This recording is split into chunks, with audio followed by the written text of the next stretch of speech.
Butch and Bob Show. World famous Butch and Bob Show here on WIFO 105.5 FM in Jesup. Big Dog Country Radio. Bob, how's it going? Going well. We're getting ready for Football Friday. Can't wait. Football Friday. Glen Academy coming to town. First regular season game of the year. Rocky Hidalgo in his 11th season down in Glen. I still remember he went down there looking to live on the beach. I know. I remember that. Yeah. I remember him looking and we talked about it and then boom, he's there. He's there. Been there 11 years. So time flies, Bob. That's unbelievable. I was talking to Coach Matt Lazal. I told him that TOC did a feature on him, and I said, I fell off my couch when they said you've been there 10 years. I said, it seems like you just left yesterday. So, I mean, time flies. It really does. It does. And the older you get, the faster it goes, you know. We'll see him this year over there at Richmond Hill. So, but it all starts off Friday. Again, if you need a ticket, Sheffield's has those tickets available. Cash or check all this week. The tickets are available at the gate. And, of course, they've got that gofan.com. So tickets are on sale now. Wayne County Glen Academy. They said the band's excited for their performance. Cheerleaders. School is underway, so everybody's excited. You know, school year is here. Let's get it started. Let's see how we go. Okay. Ought to be fun tomorrow night at JC Stadium, so make plans to go and support them Jackets. Wear your gold and white and black and yellow and cheer them on to victory. Football team will be there. Cheerleaders getting you all fired up. Band entertaining you. Flag quarter. Of course, the Army RT's doing the colors. Ought to be a great evening there at JC Stadium. Cocky Rocky coming to town. So. Cocky Rocky. He's very confident in himself. He's a character. He's a character. Yeah, the name like Rocky, you got to be. You got to be a character. I've enjoyed him over the years. Like I said, he's done a good job down there in Glen, but I didn't realize he'd been there 11 years. But like I said, I still remember. I said him and Matt Moody are friends up there in Atlanta, and like I said, Moody said he loves the beach, and as soon as that job came open, and he went down there and applied for it, and like I said, he spends 4 or 5 days a week on the beach.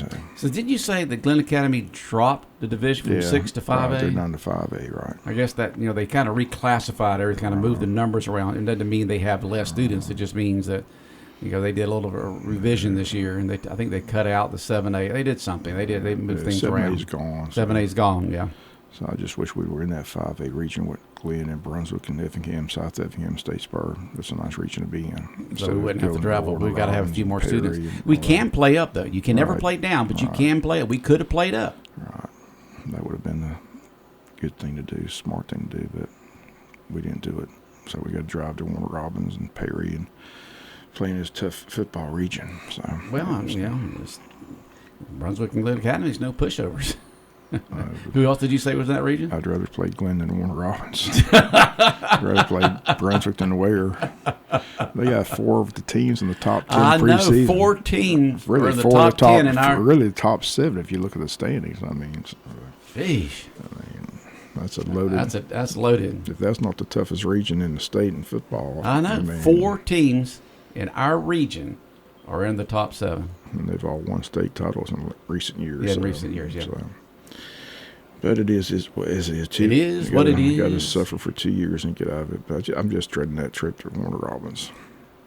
Come on, Bob. You made those trips before. It's not that bad. I mean, you get there, you do the game, you come back out, you get here before sun rises. No easy way to get there. There is. Just go at 341 to 441 to 16 and on over and then get off at the Warner Robins exit. Or you can just go straight up Highway 341 and take you right into Perry and then right to Warner Robins. Whatever way you want to go. You want the scenic route? Well, most of it's scenic. You can get the interstate route some if you go to McRae and go up 441.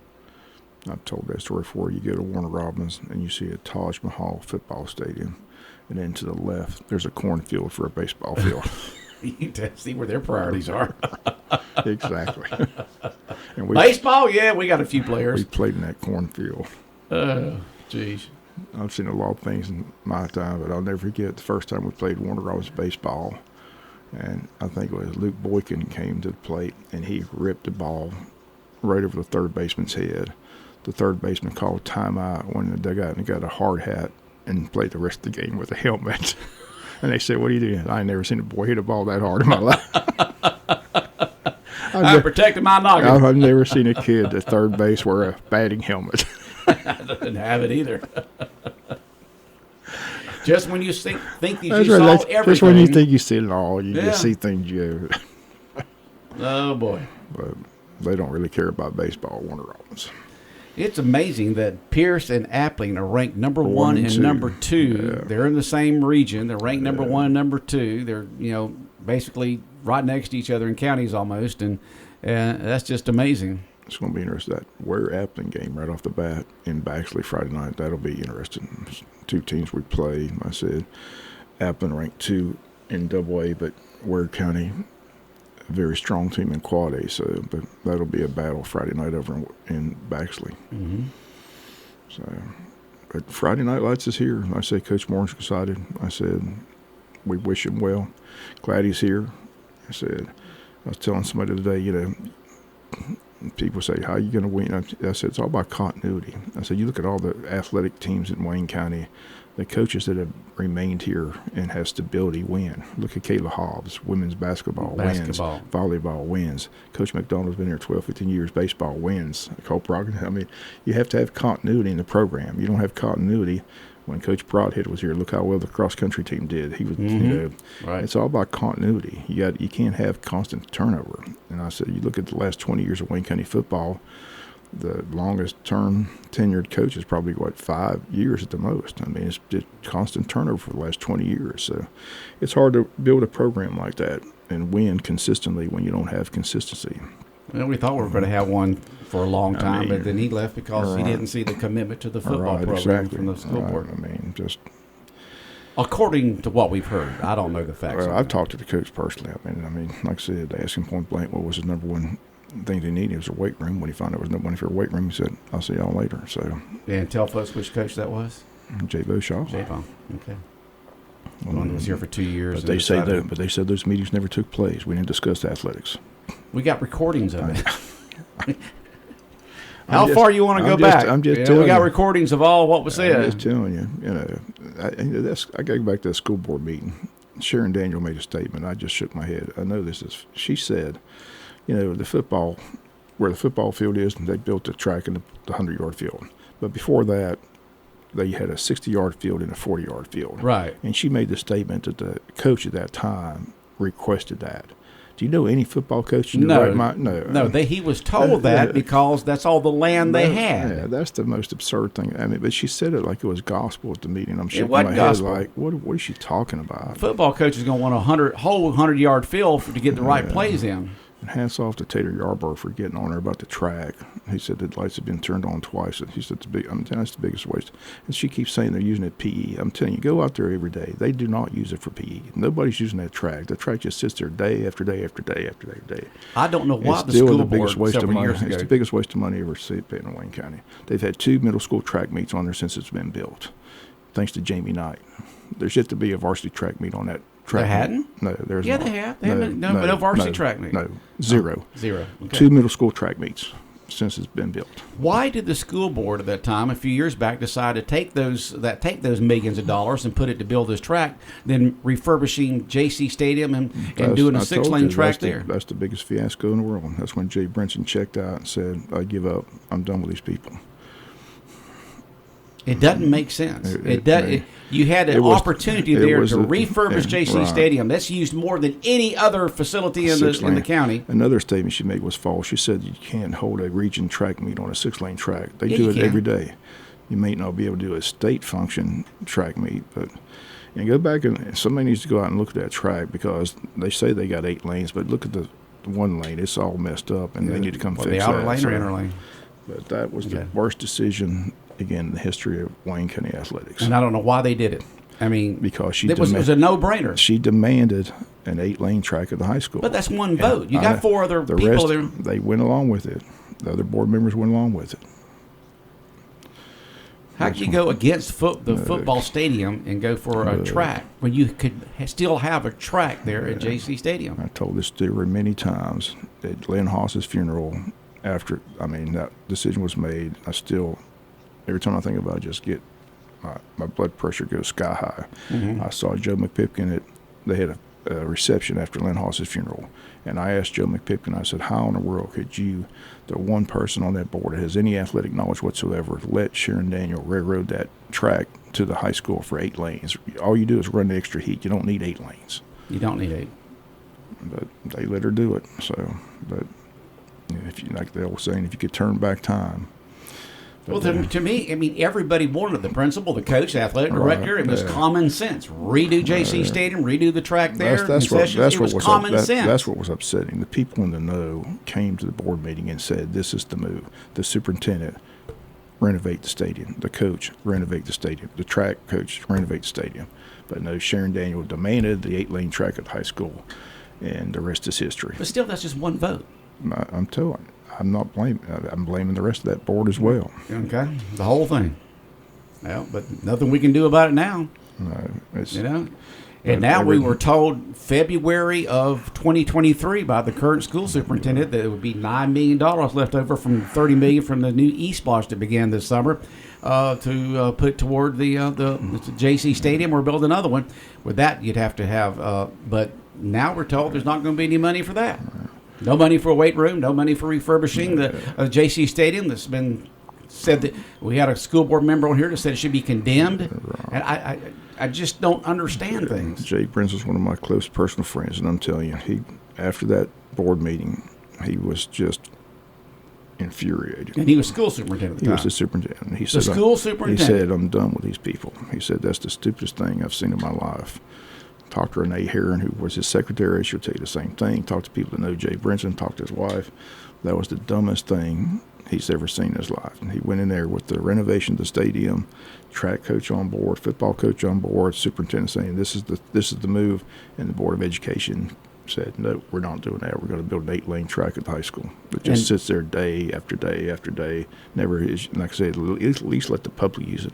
Get some use out of it. Well, you can't get the public because of the way the surface is. You can't have that type of surface with the public using it. You have to have a harder surface. I can understand that part. But that's the biggest waste of money. And we got our hopes up again for JC Stadium being refurbished in February of 2023 when it looked like that $9 million, according to what everybody was saying from the board there, that it was left over for JC Stadium. The superintendent's own words. And we've got it taped. We played it on there again the other day. And not only is there not that money for that, there's not even money for a weight room. And I don't understand it. You get them all hopes, you want their support, and then when the time comes, you just pull the rug out from under them. I don't understand it, Bob. And I hadn't heard anything from anyone that justifies it. It is what it is. But I can promise you, when J. Bo Shaw saw all the money was going to James E. Bacon, and there wasn't going to be any money for the weight room or stadium, he said, "I'll see you later. I'll go to South Carolina." So the commitment's not there. You're going to where I have commitment for my football team. But until you find some continuity in that head football position, from 10, like I said, Richmond Hill, 10 years, Clinton Academy, 11 years, you got to have consistency and continuity if you want to be successful. Yeah, a good coach and continuity. I mean, you can have continuity. I think there was a period there. What was it? Back in the early 2000s, after somewhere in the 2000s, 20, maybe 10 years ago, 12 years ago, we had 4 years of losing records there. Okay. I can't remember what was going on at that time, and we've done a lot better since then. But we still have had our ups and downs. But we're wishing the Coach Mooring the best. Hopefully he'll be here a long time. He sounds like a good coach and has good character that the guys will want to play hard for. It's been fun getting to know him. Like I said, wish him the best. But he's in a tough region. Yeah, well, to be the best, you got to beat the best. Yeah. And we're playing the best. Graduated. He reminded me during the coach day. I forgot we graduated close to 30 seniors from last year's team. So that's a lot of kids gone. So no Matthew Fuller's walking through that door this year. So, but we'll see how it plays out Friday night. Yeah, we do have a good defensive player. Yeah. Excellent, outstanding. Yeah. I'm not saying the rest of them are not good. They're all good, but we have an outstanding defensive player this year that's going to Arkansas. Is that right? That's where he's committed to. Arkansas. Tavion Wallace, linebacker. Yeah, they're all good. And we appreciate, and I'm sure those kids have a good time out there playing football. And as most athletes have a good time playing their sport. I mean, you're out there for the enjoyment of playing the game. All right, Bob, what else is going on? What on the city council? I mean, you really touched on it this morning. Softball team's rolling. Like I said, city council, like I said, it's nice to see them clean it. If anybody that drives over those railroad tracks on Cherry Street, Orange Street, you see all that stuff that's on the railroad tracks that's just been there. Just a dump area for CSX because they didn't worry else. It's probably been there so long you don't even notice it. I know, it's just you don't even see it. But it's been an eyesore for years. Mike Deal talked about how they've been trying to get CSX cooperation to move all that stuff, and they finally have reached an agreement. So it's going to be nice to see all that moved away from those railroad tracks. So that was probably the big story at the meeting Tuesday, and they finally reached an agreement. And we've had that story over the years. How it's like pulling teeth against these. We always asked who runs CSX, who's in charge of those guys. I mean, does it take an Jacksonville? I know. You'll be sent to one office after another. It takes an act of Congress, I mean, and we've had congressmen involved before, but nothing ever seems to get done. So, but apparently an agreement's been reached, so they're going to clean all that up and move it out of that downtown area. So that'll be nice to see. Okay.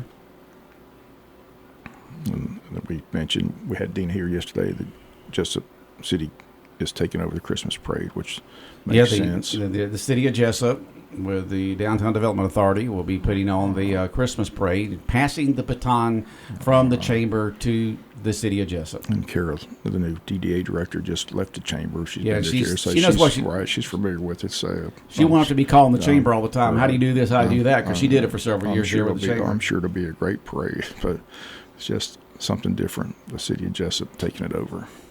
Yeah, it makes sense. I mean, you got the Downtown Development Authority to put it on. It's at a downtown Jesup event. Right. So from that standpoint, it makes sense. Yeah. For years and years, with the chamber doing it, you didn't have anybody else to do it. But now you do. And you got somebody as the DDA director who's got the experience of organizing and putting on the parade for many years. And so it's just a natural progression from the chamber to the DDA on putting on the Christmas parade in downtown Jesup on that first Saturday in December. Yep, no doubt. It'll be fun. I'll be here before you know it, too. Oh, yeah, the way time goes by. Yeah, jeez. Anything else in the city that stood out? I think that's about it. About it? Okay. That's about it. So did you say the CSX has agreed to clean it up? Yeah, they've agreed. They've agreed to do it. Right. Did they give a timeline? Is it sometime this decade or what? Yeah, we'll do it. I didn't get the timeline. Well, when are you going to do it? Just as soon as we can get to it. 5 years later. Well, we hadn't had the time. Right, maybe it'll be before then. I'll check with the mayor and see what the timeline is. Got to get specifics. They were just excited that the agreement had finally been reached. It's like pulling teeth. I'm telling you, it's been tough. Oh, boy. All right, Bob, we're out of time. Okay, Happy birthday. And thank you very much, Bob.